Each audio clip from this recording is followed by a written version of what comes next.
राम नारायण राम. वडिलांनी आपल्या 7 वर्षांच्या मुलाला ठाकुराला देवाला जेवण घालायला सांगितले. तो जेवण घालायला गेला आणि म्हणाला, वडील तर रोजच तुम्हाला जेवण घालतात, तुम्ही उठा, जर तुम्ही खाल्ले नाही तर वडील मला मारतील. ते कसे उठणार? ते तर कधीच उठत नाहीत. मुलगा देवाला मारायला गेला तेव्हा देव म्हणाले, अरे मारू नकोस, आणि प्रकट होऊन दूध प्यायला लागले. मुलगा म्हणाला, अरे सगळं दूध पिऊ नकोस, थोडं ठेवून दे.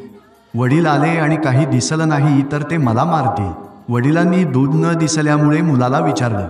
मुलगा म्हणाला, मी किती वेळा सांगितलं की सगळं पिऊ नकोस, पण तरीसुद्धा त्याने सगळं दूध पिऊन टाकलं. नंतर सर्व काही समजल्यावर वडिलांनी देवाला विचारलं, तू त्याला दर्शन दिलं, मला नाही. तेव्हापासून तो मुलगाच देवाला जेवण घालू लागला.